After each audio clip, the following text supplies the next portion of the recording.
भव्य और सुंदर प्रकृति का बहुत ही सुहाना दृश्य। यहाँ पर गौमुख, गौकुंड, मकरध्वज महाराज की प्राचीन प्रतिमा ऐसा कहीं भी देखने को नहीं मिलता। ये हमारे भारत का अद्भुत स्थल जो कि मध्य प्रदेश के ग्वालियर अंचल के अंतर्गत करहिया ग्राम में दुनिया का एक अजूबा रहस्यमयी विंध्याचल पर्वत श्रृंखला से घिरा हुआ ऊंची ऊंची पहाड़ियाँ के बीच ये मकरध्वज महाराज का स्थल, ये वही रहस्यमयी स्थल है जो कि भगवान श्री राम और रावण के भीषम संग्राम में जब रावण ने भगवान को युद्ध के दौरान पाताल लोक में पहुंचा दिया था, वहां पर अहिरावण ने इन्हीं गुफाओं की रास्ताओं से होते हुए भगवान को कैद दिया। जब हनुमान जी महाराज यहाँ पर पहुँचे तो मकरध्वज से युद्ध हुआ, जो कि हनुमान जी के ही पुत्र हैं। भीषण युद्ध के बाद में हनुमान जी महाराज ने श्री राम और लक्ष्मण को मुक्त किया और मकरध्वज को यहाँ का राजा बनाया। ये हनुमान जी महाराज और मकरध्वज की भारत में शायद एक साथ पहली तस्वीर है। ये प्रतिमा एक बड़ा ही सुंदर और प्राकृतिक स्थल, यहाँ पर पर्वतों के बीच से गौमुख के द्वारा छलता हुआ पानी जो आ रहा है, जो गंगा जल है, ये बड़ा पावन और पवित्र है। बताया जाता है कि इस गौमुख के द्वारा निकला हुआ पावन जल, औषधियाँ युक्त जल जो कि पास के कुंड में भरा हुआ है, इसमें स्नान करने से त्वचा के रोग दूर हो जाते हैं। बड़ा सुंदर और भव्य नज़ारा, एक कटीले पहाड़, विंध्याचल पर्वत की श्रृंखला। ऐसा लगता है कि मानो किसी ने इनको काट दिया हो और पास में ही बड़ा सुंदर और भव्य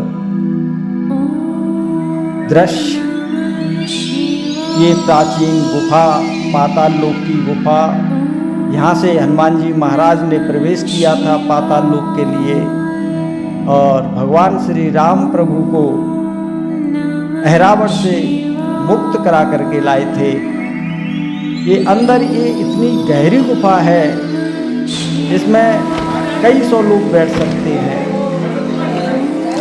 और ये सुंदर कुंड, यहाँ पर सैलानी लोग स्नान का आनंद लेते हैं और अपने रोगों की मुक्ति करते हैं।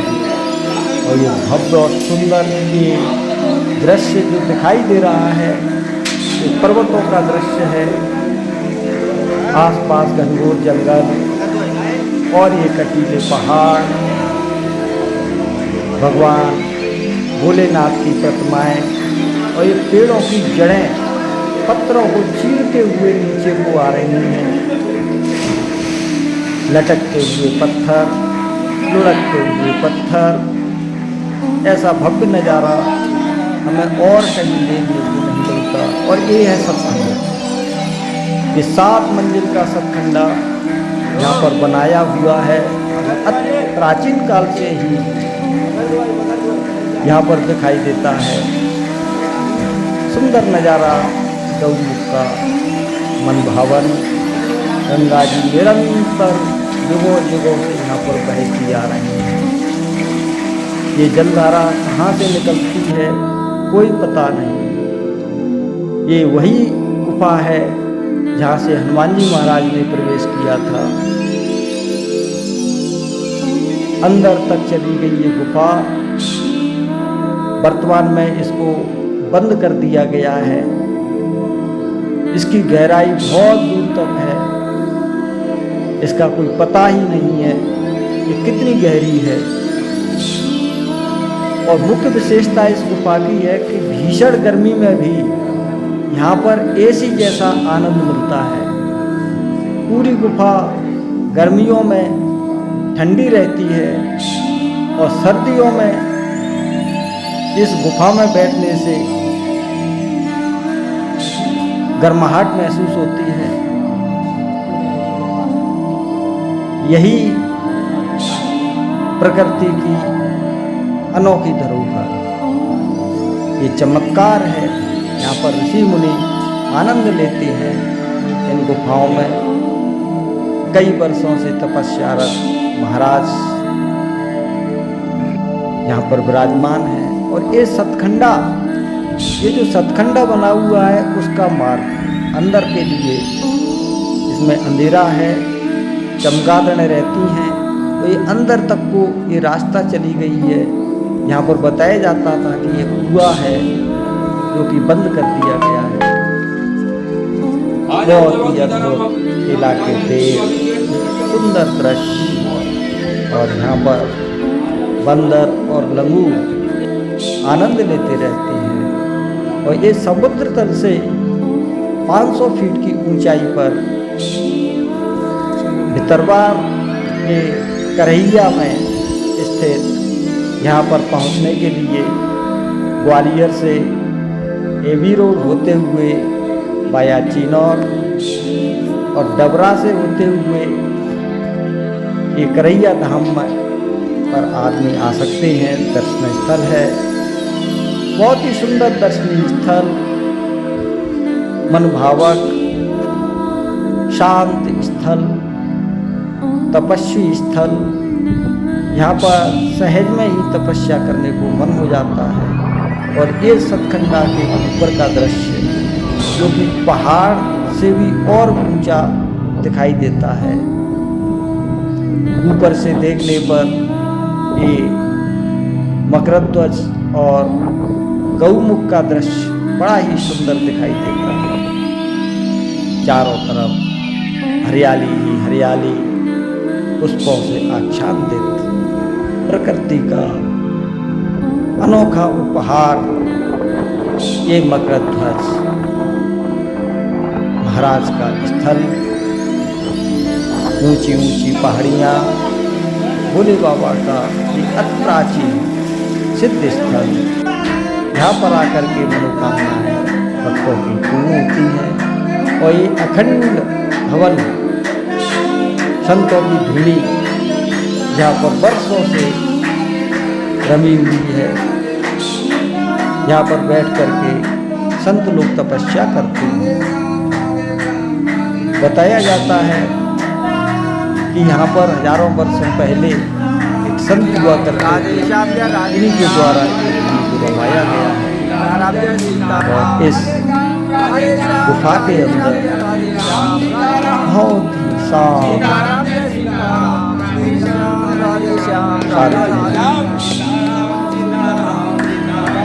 अखंड अग्नि प्रज्वलित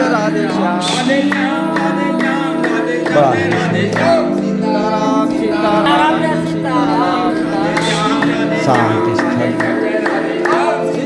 ये वही गुफा है। इस गुफा में एसी भी फैल है। और ये शंकर के दर्शन सैलानी लोग इस स्थल पर आते रहते हैं।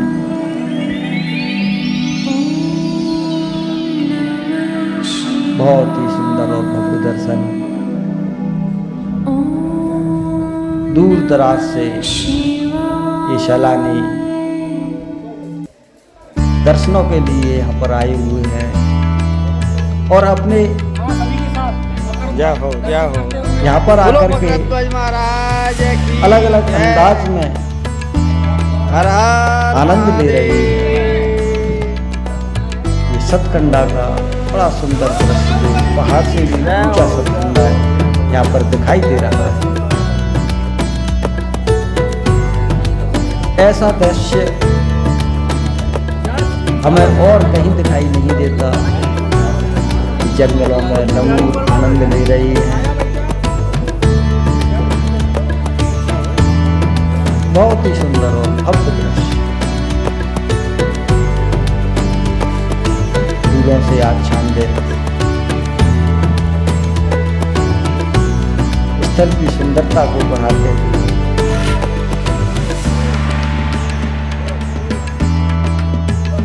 करैया ग्राम के समीप इस जंगलों के बीच मकरध्वज ध्वज का इस सुंदर दृश्य कल्पना करने मात्र में भी बड़ा आश्चर्य होता है कि घनघोर जंगलों के बीच ये 7 मंजिल का सरखंडा कैसे बनाया होगा। बड़ा ही सुंदर।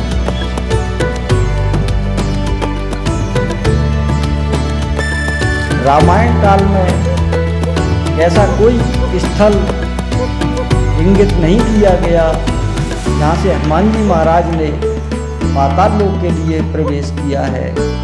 ये केवल हमारे ग्वालियर अंचल के दक्षिण की ओर मकरध्वज आश्रम ही एक ऐसा आश्रम है जहाँ से हनुमान जी महाराज ने पाताल लोक के लिए प्रवेश किया।